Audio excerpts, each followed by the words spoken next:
Siguiendo con la serie de videos, entonces habíamos quedado hasta la parte que revisábamos la introducción, la metodología y los resultados de la discusión. En resumen, decíamos entonces que la discusión principalmente enmarcaba el mensaje principal, ¿no? Es como qué es lo que, después de haber hecho todo lo que hicimos, queremos que el otro se lleve para su casa, porque para nosotros es más importante. Eso es principalmente lo que nos importa mencionar en la discusión. Y eso normalmente se traduce en términos del significado de lo encontrado. Ahora, lo siguiente que nos vamos a encontrar van a ser las palabras clave. Entonces, esas palabras clave, pues la invitación es a que las hagamos en relación a la...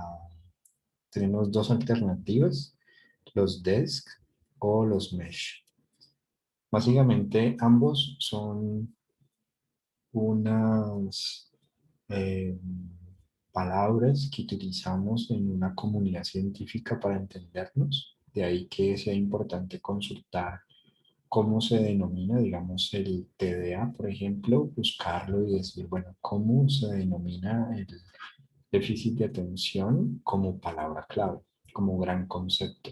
¿Mm? ¿Cómo lo podemos encontrar?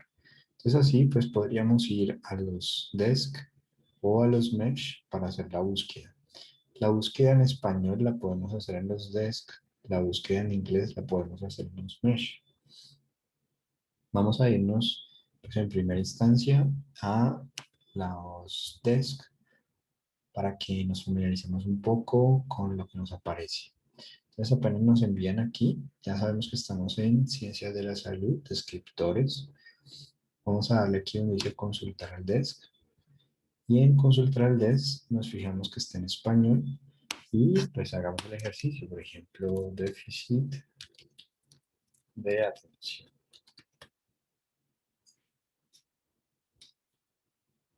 Le vamos a dar consultar. Entonces, por ejemplo, no aparece déficit de atención. Volveríamos a mirar acá y miraríamos por algo mucho más global, como puede ser la atención. Lo vamos a mirar. Entonces aquí tengo 148 descriptores. Atención. Entonces aquí como función. Y aquí viene el que estamos buscando. Se denomina trastorno por déficit de atención con hiperactividad. Entonces, ¿qué hemos aprendido? Hemos aprendido a cómo hacer las búsquedas para encontrar los descriptores. Cuando no nos aparece, buscamos uno de los términos como más generales y empezamos a hacer la exploración. También podemos, por ejemplo, aquí vamos a ver que todos estos sinónimos son formas de encontrar el concepto. Entonces, por eso es recomendable utilizar el descriptor que tenemos aquí como palabra clave o que tenemos aquí en inglés. De entrada, digamos que vamos a utilizar el descriptor en inglés porque normalmente mucha de la producción intelectual sale en idioma inglés. Entonces, prácticamente vamos a copiar y pegar estos dos términos que tenemos aquí, tanto en español como en inglés. Eso, digamos que sería para nosotros poder identificar las palabras clave. Las palabras clave, entonces, pues es como el tema, ¿no? El tema del que vamos a hacer nuestra revisión. Y con eso, pues vamos a identificar entonces un poco más al detalle. ¿Qué más podemos hacer aquí? Revisar la descripción o la definición para que sepamos muy bien a qué hace referencia. Ya están utilizando el DSM-5, o sea, esto se está actualizando todo el tiempo. Podemos ir a la categoría, por ejemplo, y en la categoría entonces él nos dice como a dónde pertenece, a qué ámbito pertenece, dónde lo podemos organizar, que a veces es muy útil para nosotros pensar de manera como categórica, es decir, el déficit de atención y trastorno de conducta disruptiva al cual pertenecen el déficit de atención y hiperactividad y el trastorno de la conducta. pero todos ellos hacen parte de trastornos del neurodesarrollo. Entonces, uno ahí puede más o menos como organizarse un poco, eh, como los límites entre ciertos conceptos, que a veces son similares o cercanos. Esto también nos sirve como para nosotros saber qué conceptos pueden estar relacionados o cercanos y poder entonces utilizar cuando estamos refinando la búsqueda, o sea, queremos que cuando hagamos búsquedas pues nos traiga lo que estamos buscando. Entonces, vamos a encontrar que uno de las estrategias de búsqueda que vamos a utilizar es la utilización de un operador booleano que es el AND NOT. Igual más adelante lo vamos a ver más con calma. Pero el AND NOT es eh, para indicar no me traiga todo el resultado o la palabra que yo le vaya a decir. Por ejemplo, yo estoy buscando el déficit de atención, pero no me interesa que me traiga trastorno de conducta, ni que me traiga déficit de atención y trastornos de conducta disruptiva. ¿Sí? No me interesa ni este ni este, solo este. Entonces voy a utilizar el and not y lo que ponga después del and not va a ser esto, la palabra o el concepto que no me interesa que me arroje. Pero por ahora, como para que vayamos haciéndonos una idea de qué necesitamos cuando buscamos. Entonces, ¿qué necesitamos cuando buscamos? Identificar la palabra en español, en inglés, que la copiamos, la pegamos en nuestras palabras claves, tanto en español como en inglés. Y vamos también a, si tenemos pues confusión de si es el concepto que estamos buscando o no, pues podemos leer la definición para saber si sí o si no. Y también podemos mirar o explorar aquí por el árbol de categorías para que nos presente estas alternativas de dónde pertenecen los límites en ciertos conceptos y lo interesante pues de qué conceptos pueden estar relacionados. Algunas definiciones nos van a aclarar algunas cosas. Por ejemplo, no confunda con hipercinesia. Entonces ahí uno podría, si quisiera ir a explorar un poco mejor, pues podría darle clic y entonces estaríamos en hipercinesia. Y por ende, digamos que esto es una manera también de explorar conceptos, categorías que son desconocidas quizás y no sabemos muy bien dónde inician o dónde terminan. Y pues en investigación es muy importante esos límites. Eh, los mesh, pues como les mencionaba, o sea, hacemos las búsquedas en inglés, pero es básicamente el mismo descriptor, eh, solamente que introduciríamos entonces el concepto en inglés para hacer la búsqueda, pero nos arrojaría resultados similares, solamente como para hacer un ejercicio de mostrarles cómo se ve, pues se familiaricen un poco con los mesh. Entonces aquí en los mesh yo puedo pegar el concepto que estaba ahorita mirando y el monte me lo sugiere, entonces al darle clic me va entonces a mencionar el concepto, pero ¿qué es lo diferente con el de los descriptores? Que también me permite hacer como una separación que en los descriptores en ciencias de la salud pues aparecen un poco aquí, ¿no? Que sería, bueno, yo, digamos que está como la etiqueta, como el hashtag de esta palabra, no que esta palabra se utiliza en estos conceptos, ¿no? Como en estas etiquetas, ¿sí? Acá, digamos que nos habla un poco más de, si yo quiero hablar de hiperquinesia en términos de diagnóstico o en términos terapéuticos, con drogas y demás, lo puedo entonces marcar, ¿no? Para que yo sepa que me interesa, digamos, que pueda armar, digamos, un concepto mucho más elaborado, mucho más complejo.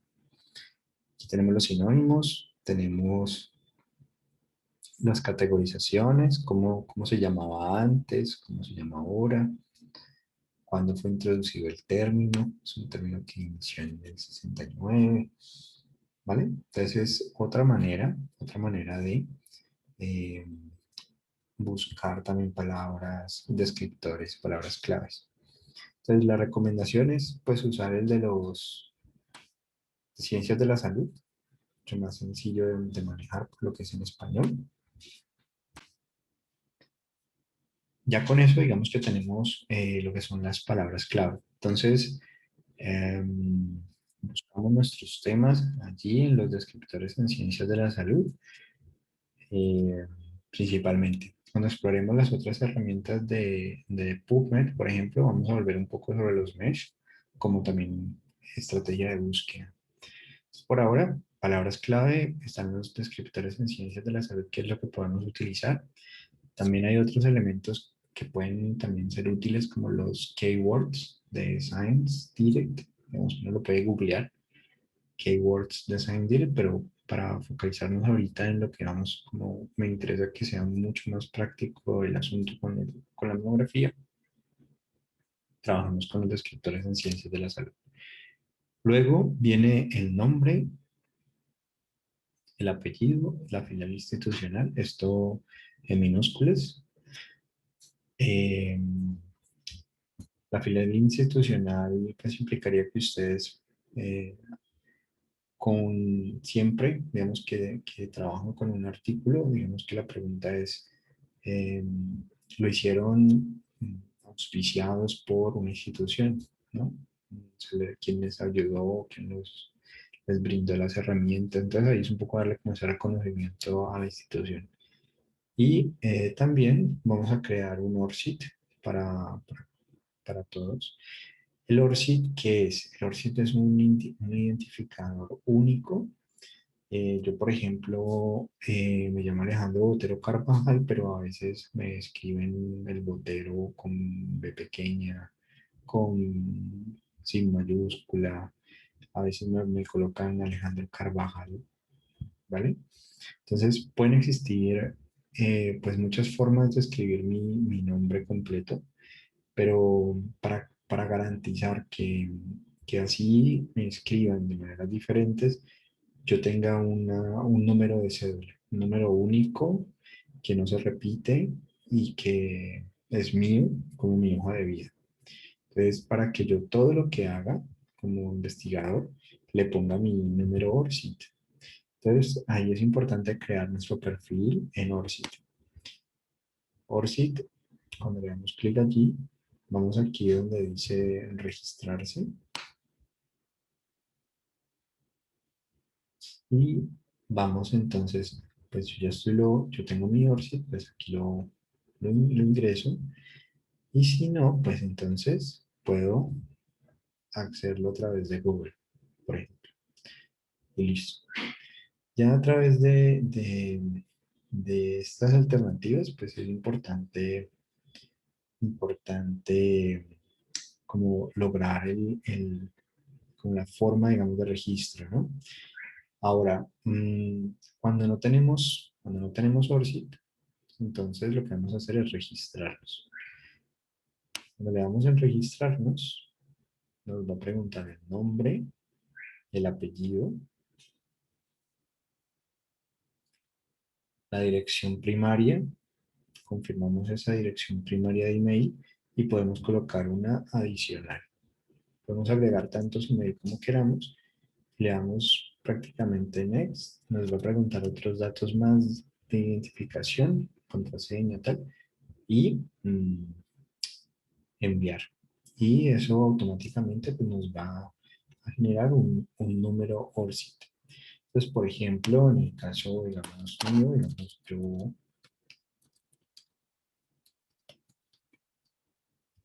entonces, mi ORCID está aquí. Entonces, cuando en la monografía vamos a colocar nuestros ORCID, lo que haríamos sería, pues, copiar este link y lo pegaríamos en esta parte. Sería lo que tendríamos que hacer. Pues cada que yo actualizo algo, pues aquí se va cargando, cargando, cargando. Bien. Ahora Continuamos con las partes de la monografía. Entonces decíamos que lo vamos a hacer como una introducción general y luego ya nos metemos de lleno en cada punto. Entonces, en la introducción, lo importante es que dejemos claro qué es lo que sabemos sobre el tema. La invitación es a que lo hagamos aproximadamente unos 2 párrafos allí de qué sabemos sobre el tema. Luego, otros 2 párrafos de qué es lo que no sabemos sobre el tema. Normalmente hay algo que sabemos y hay algo que no está muy claro. Entonces, eso que no está muy claro es importante como explicitarlo allí. Luego, ¿por qué es importante, digamos, abordar ese vacío, eso que no se sabe, eso que no se ha hecho, eso que es desconocido? ¿Por qué es importante hacerlo? Hay ideas que sea un párrafo aproximadamente. Y cuando vamos a cerrar la introducción, pues el párrafo de cierre de la introducción puede ser, por ejemplo, por lo tanto, la pregunta que orientó el estudio fue, en este orden de ideas, la pregunta que se planteó fue, en consecuencia, la pregunta fue, obviamente hay muchas más alternativas, pero lo que quiero que se lleven en la mente cuando escriben la introducción es que hay una etapa en la que mencionamos lo que sabemos, luego una etapa en la que mencionamos lo que está pendiente por saberse y por qué es importante averiguarlo y en consecuencia entonces viene lo que vamos a hacer en el estudio. Entonces, prácticamente ponemos la pregunta o ponemos el objetivo y luego sigue el apartado metodología inmediatamente. En la metodología Eh, pues volvemos nuevamente, básicamente vamos a colocar un subtítulo que va a decir diseño, ahí vamos a indicar entonces pues que es una revisión exploratoria de literatura, vamos a colocar unos criterios de inclusión y exclusión, esos criterios de inclusión y exclusión mm, se basan en la pregunta realizada. Entonces, hay que volver sobre el video de cómo hacer esa pregunta, cómo plantear esa pregunta, porque a partir de ahí es que nosotros vamos a formular nuestra estrategia de búsqueda. Y esa estrategia de búsqueda entonces nos va a decir, por ejemplo, eh, qué es realmente lo que nos interesa buscar, ¿no? Entonces sabemos que si queremos hacer una pregunta que está relacionada más con la efectividad, digamos, terapéutica, digamos que uno de los criterios de inclusión, pues van a ser estudios de un cierto tipo de evidencia, como ensayos clínicos, por ejemplo. ¿Vale? Que si, por ejemplo, en mi pregunta a mí me interesan los niños, o sea, es mi población de interés, pues los criterios de inclusión serían que los artículos aborden niños, ¿vale? Que si yo digo que me interesa saber qué tan bueno es un test para detectar cierta cosa, pues el artículo debe ah, evaluar mediante ese test, ¿vale? Entonces los criterios de inclusión dependen en gran medida de la pregunta que hayamos pues, realizado. Luego viene la estrategia de búsqueda. Y la estrategia de búsqueda, pues principalmente vamos a mirar que aquí vamos a detallar, mm, pues nos pida, digamos, el protocolo como la buena práctica, ¿vale? Que reportemos, por lo menos para una base de datos, completamente cómo buscamos en esa base de datos. Entonces, si yo utilizo, pues más adelante vamos a ver cómo buscar en Scopus, por ejemplo. Entonces, yo voy a detallar cómo fue la búsqueda en Scopus, qué palabras clave utilicé, o sea, qué términos utilicé, en cuántas bases de datos hice la búsqueda, mediante qué operadores booleanos. Los operadores booleanos, ahorita vamos a mirar pues más al detalle qué son, pero principalmente son tres, que es y, el o y el no.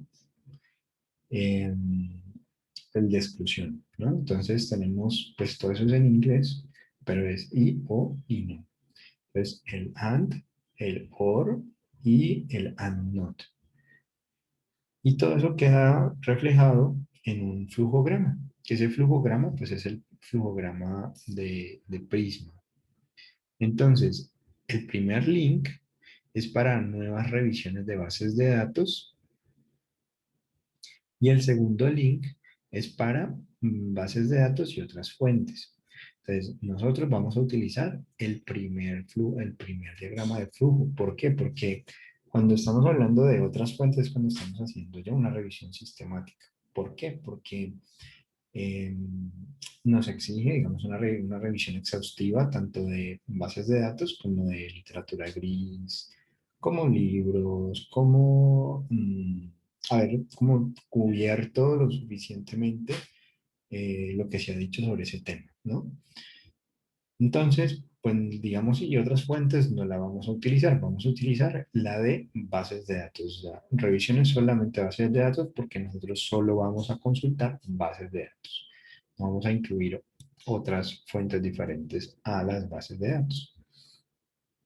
Entonces, nos vamos a quedar con el primero.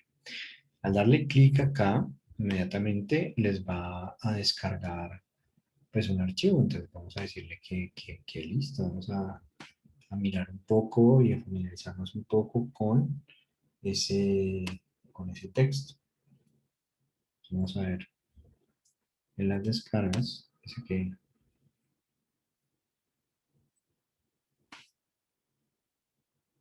es este que acabamos de descargar. Entonces voy a abrirlo para que lo podamos ver.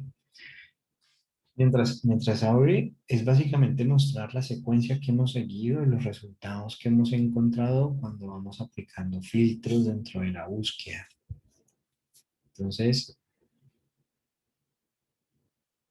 todavía no he abierto.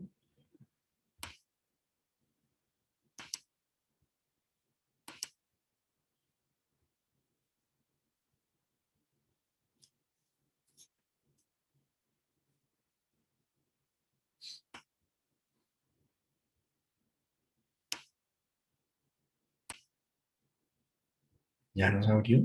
Entonces tenemos el flujograma que incluye solamente bases de datos.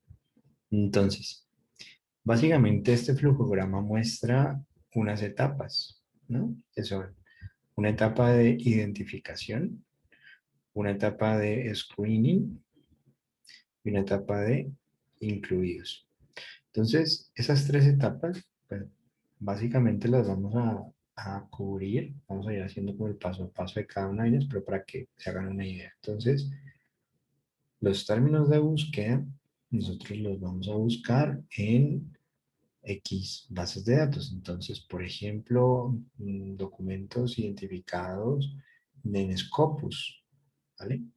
En Scopus. Entonces aquí Scopus, tantos. ¿Cuántos registros, ¿vale? ¿Cuántos registros encontramos? Entonces, por ejemplo, nuestras bases de datos van a ser mínimo 3, decíamos. Entonces, aquí vamos a colocar las bases de datos. em,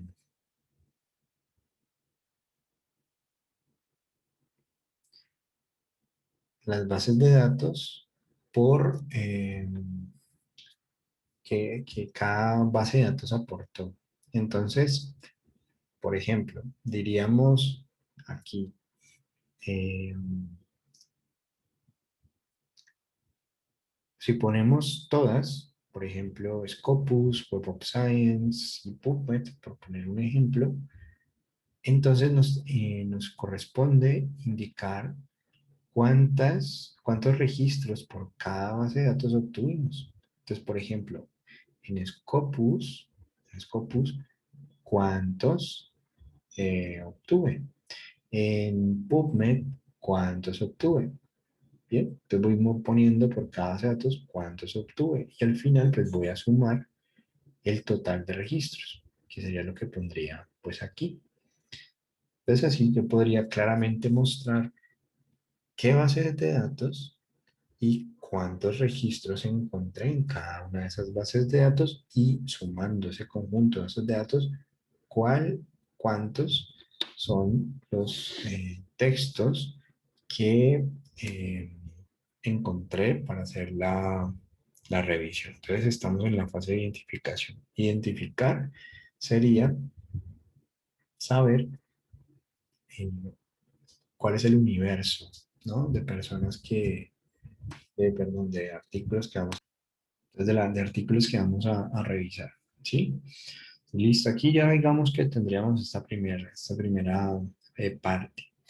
Ahora, la siguiente parte, que está acá, lo que nos dice es, antes de pasar a la siguiente etapa, yo tengo que indicar, por ejemplo, cuántos artículos yo removí. Es decir, retiré, supongamos que el total de registros sean 100, ¿sí? 100 artículos sumando cada base de datos, 100. Entonces, yo voy a decir, por ejemplo, bueno, de esos 100 resulta que habían 50 duplicados, ¿sí? Entonces, yo digo que por duplicados fueron removidos 50. ¿Cuántos artículos? Este es otro criterio. ¿Cuántos artículos fueron marcados porque no eran procesados, no eran legibles, no estaban, digamos, disponibles o de acceso a completo, ¿no? Que a veces aparece como el título del resumen, pero no podemos acceder al artículo completo. Entonces, ¿cuántos de esos fueron retirados por esa razón? Y finalmente acá, por otras razones. Entonces, ¿qué otras razones pueden pasar? Que el artículo estaba en mandarín, entonces yo no entiendo mandarín. Entonces, fueron removidos por lenguaje.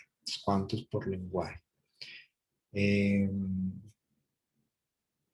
es básicamente como algo muy, muy general, pero vamos a ir excluyendo.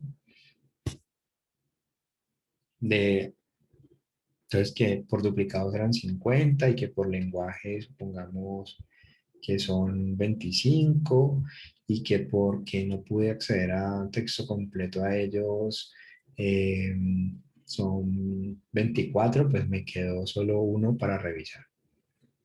Entonces aquí vamos en uno. Aquí podríamos tener otras razones para...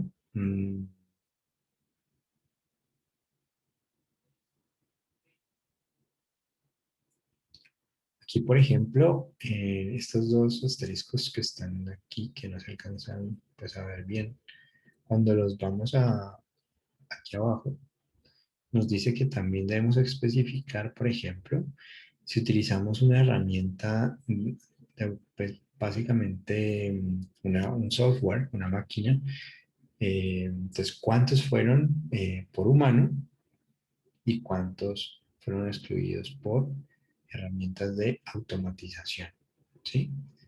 Eso, digamos, es algo que me parece interesante porque es nuevo, ¿no? No era un criterio que aparecía. Para que vean que es importante los posgrados, o sea, están actualizándose. Entonces, mm, yo pues para montar esto acabo de consultar pues digamos, el Próspero, que es digamos donde tenemos como todo lo de Prisma y revisiones y los registros para que pues lo que hagamos pues esté actualizado, ¿vale? Entonces aquí pues es importante mencionar que entonces vamos a mirar una herramienta que nos va a ayudar, o sea, la herramienta máquina que nos va a ayudar un poco a hacer este proceso, se llama Mendeley, para que no nos toque hacerlo de manera manual. Él pueda decirnos, por ejemplo, eh, vamos a eliminarlo porque están duplicados, por ejemplo, ¿vale? Entonces aquí vamos a algunos excluidos. ¿Listo? Algunos excluidos por esas razones también pueden ser excluidos por otras razones. Por ejemplo, que en el título y en el resumen decía que hablaba del tema que le interesaba, pero resulta que cuando lo miro más al detalle, cuando lo empiezo a leer un poco más al detalle, resulta que no lo habla, no lo menciona.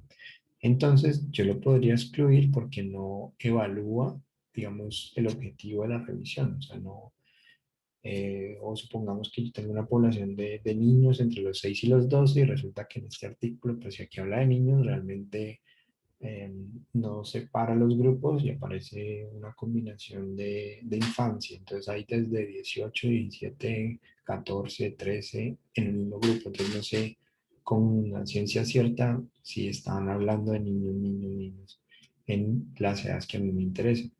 Entonces aquí yo también puedo excluirlo porque la población no está muy clara, ¿vale? Entonces yo puedo colocar aquí todas mis razones por las cuales voy excluyendo. Entonces puedo excluir por P, como lo de la pregunta, pues por la población. Puedo excluir porque la exposición no está clara. Puedo excluir porque el resultado para la salud tampoco está claro, ¿vale? Entonces, esa pregunta picot que tenemos ahí, pues como me ayuda a, puedo excluirlo por el tipo de estudio, ¿vale?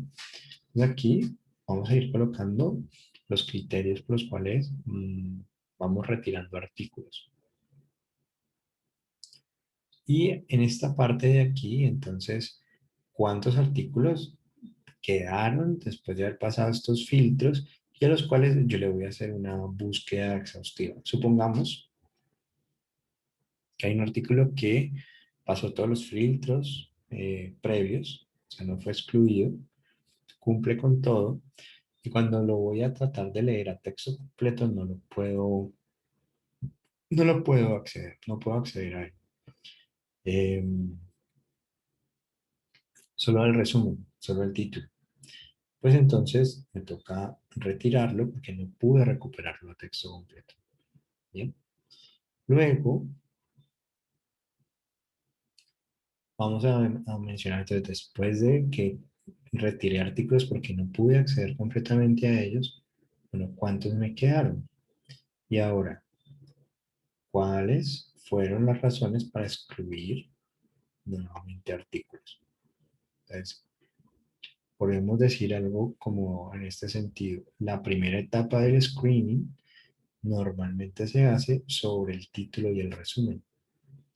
La última parte del screening se hace al leer a texto completo, ¿vale? Y ahora sí, vamos aquí a cuántos estudios fueron incluidos en la revisión y cuántos reportes fueron incluidos en el estudio. Entonces, esta diferenciación entre estudios y reportes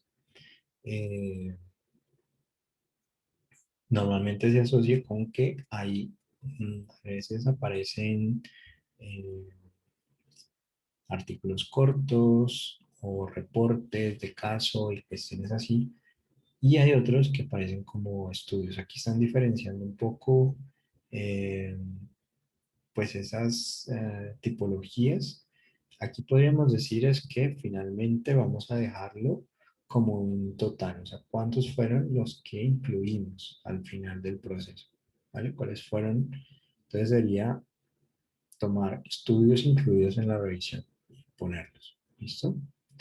Finalmente, esto es algo recién publicado, 2021, es una actualización, ¿sí? Es una update, ¿sí? Es una actualización a la forma en la que se venía haciendo. ¿Listo? Bueno, eso entonces para el apartado que tenemos aquí de la estrategia de búsqueda. Entonces, cuando estamos escribiendo, escribimos en qué bases de datos, los operadores booleanos que utilizamos y deberíamos ver ver la gráfica siguiente, porque esto, el flujograma, pues es una gráfica. Entonces, pondríamos ver el flujograma siguiente y dos puntos y pegaríamos entonces nuestro flujograma allí. El flujograma, pues si bien aquí está en inglés, podríamos pues pasarlo a español y presentarlo en español. Luego va a haber un apartado de procesamiento y análisis de la información y ahí es importante entonces indicar ese paso a paso, ¿no? Como de, bueno, ¿qué fue lo que hice y cómo lo hice? Por lo tanto, se escribe en pasado. O sea, diríamos, por ejemplo, los artículos identificados fueron leídos a texto completo, se pasó a una tabla en Excel donde se colocaban los aspectos a evaluar en la revisión, como el- la efectividad del tratamiento. Entonces, la efectividad del tratamiento, y entonces la tabla, para preparar un poco cómo fue que hicimos el análisis, ¿no? Entonces, mencionar, estos fueron los criterios que se siguieron para poder decir que eh, el artículo cumplía con lo que habíamos pensado. Entonces, ahí en síntesis es un poco relatar, relatar qué fue lo que hicimos y cómo lo hicimos. Entonces, en ese orden de ideas, para que uno no tenga dudas, como que, bueno, ellas dicen que fueron, que son 10, ellos dicen que fueron 10 factores relacionados a la depresión, ¿no? Entonces, pero ¿cómo llegaron a decir, ¿no? Que fueron 10, qué procesos siguieron para llegar a la conclusión de que eran 10. Entonces, sigamos, se hizo alguna reducción o cada artículo trataba un factor diferente. Bueno, como contar un poco cómo se hizo. Igual esto lo vamos a empezar a ver con ejemplos más al detalle. Vamos a ir elaborando. Los resultados, pues bueno, presentamos primero cuántos artículos fueron incluidos. Entonces, 23 artículos fueron incluidos en esta revisión. Es el primer resultado. Y luego, normalmente se acostumbra a presentar una tabla. ¿Qué tiene la tabla? Normalmente la tabla lo que va a tener es está construida para, con base en ella, contestar el objetivo o la pregunta de investigación. Entonces, si yo estoy hablando de prevalencia, entonces digamos que mi tabla va a tener prevalencia. Según este estudio, la prevalencia es de tanto, según este otro, este y este y este y así. ¿Mm? Entonces las columnas y las filas pues va a depender de el número de artículos y de la pregunta que yo ya tenía, porque vamos a extraer, normalmente se extrae los nombres de los autores, los años de publicación y la población, la intervención, o sea, muy bien la pregunta pico, ¿no? Como que cuál fue la intervención, eh, cuál fue el resultado de esa intervención, ¿m? Para la salud. Entonces, según la pregunta de investigación, son datos para que nosotros podamos responder a la pregunta. Aquí quiero recordarles algo que es un poco viejo, pero que a mí me hizo mucho, eh, como alegría, no sé, fue un ruido también, que es mucho mejor, ¿no? Una respuesta aproximada a la pregunta correcta, que a menudo es vaga, o sea, una vaga respuesta, que una respuesta exacta a una pregunta incorrecta, porque la pregunta siempre se puede precisar. Entonces, ¿qué es lo que se está queriendo señalar acá? Que es súper importante la pregunta. Y que así ustedes pues no alcancen a contestarlo todo, porque es imposible contestarlo todo, o sea que no haya más que decir respecto a eso, pues saber que nos estamos aproximando, pero que siempre es importante tener clara nuestra pregunta. O sea, nuestros resultados se escriben siempre mirando a o de cara a responder a la pregunta que nos hemos planteado o el objetivo que nos hemos planteado. En la discusión, que es el apartado que sigue, entonces vamos siguiendo el formato de introducción, metodología, resultados y discusión. Entonces decíamos que en los resultados se acostumbra la tabla. En la discusión, pues la recomendación es un poco como, bueno, ¿qué fue lo más importante de mi estudio? Por ahí debería empezar, ¿no? Entonces, ese mensaje, por lo tanto, va a contestar a la pregunta de investigación directamente. O sea, no es necesario volver a poner la pregunta, sino que podríamos entonces, si la pregunta era ¿cuál es la prevalencia? Entonces el texto debería arrancar diciendo la prevalencia que se encontró en el estudio fue de, o sea, sistematizar todo, el promedio, la que encontramos. Es que se habla de una prevalencia del 50, entre el 50 y el 30%, ¿no? Entonces, contestamos directamente, explícitamente la pregunta y al contestar a esa pregunta, pues casi que seleccionamos como qué es lo más importante que tenemos que decir para contestar a la pregunta. Ya luego de que tenemos ese mensaje claro, entonces, ¿qué es lo que significa lo que acabamos de decir? O sea, ¿qué significa que esté entre el 30 y el 50%? ¿Sí? Que podría ser el segundo párrafo. Ya en el tercer párrafo, ¿qué significa lo encontrado? Porque creemos que será así, porque creemos que es entre el 30 y el 50, porque creemos que encontramos eso. Entonces, si ustedes se fijan, digamos, hay una lógica en todo esto. Primero damos el mensaje, luego tratamos de vincular a las personas diciéndoles lo que implicaría ese mensaje para esas personas. ¿Sí? Luego tratamos de darle significado porque creemos nosotros que eso es así o también porque otros estudios creen que es así. Y ahí es donde viene el cuarto párrafo, ¿no? Si hay estudios que se parecen, si hay estudios diferentes, estudios que niegan, o sea, nosotros encontramos que el 30%, entre el 30 y el 50, pero hay estudios que hablan del 60% o del 15 o del 5%. Entonces, también es importante para que no sea dogmático, para que no tengamos como una sola perspectiva, también buscar artículos que quizás nos contradigan, ¿no? Que también nos muestren otra perspectiva. Entonces, ese quinto párrafo es un poco como para los desertores, los que contradicen, eh, y darle como significado, ¿no? Indicar un poco por qué se parecen, indicar por qué se contradicen. O sea, cuando tenemos artículos que reafirman lo que nosotros encontramos, ¿por qué? Y cuando contradicen también, ¿por qué? Luego vamos con las limitaciones del estudio, o sea, porque creemos que cuáles son nuestros límites. No es que no incluimos mandarín, es que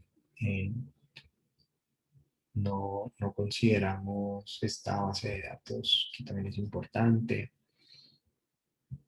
Y cuáles son nuestras fortalezas. Entonces, sacamos pecho, ¿no? ¿Qué es lo bueno de nuestro estudio? Entonces, entre las fortalezas, también reafirmamos, por ejemplo, la elección de una base de datos, porque es importante. Luego, líneas futuras, o sea, ¿por dónde debería continuar la investigación? O sea, yo encontré esto, entonces ahora qué, qué hay que hacer, ¿no? ¿Por dónde hay que seguir? O sea, y a partir de los datos, nunca fuera de los datos, o sea, yo no puedo recomendar algo que no encontré. O sea, no tiene sentido que yo afirme una recomendación que no está en los datos, que yo no encontré en la investigación. Entonces es importante que recomendamos o sugerimos a partir de los datos, para que no quede como una sobreinterpretación, muy pegados al dato, muy, podemos decir, bueno, si encontramos esto, entonces eso implica esto, ¿no? Esto es lo que se sugiere, esto es lo que se recomienda a partir de encontrar. Y luego finalizaríamos por reiterar el mensaje. O sea, reafirmamos, no es que copiemos y peguemos el primer párrafo de la discusión, sino que ponemos como en otras palabras lo mismo, ¿no? Como eso que queremos que el otro se lleve, que el otro continúe ahí pensando a partir de lo que encontramos. Finalizamos por las referencias y aquí pues sugerimos la citación según APA, séptima edición. Entonces vamos a seguir a la séptima edición. Pueden consultarlo en este manual. Es una guía, digamos, sintética de la APA séptima edición. Y vamos a dejar hasta allí. Ahorita luego, pues, seguimos con la siguiente parte de la actividad.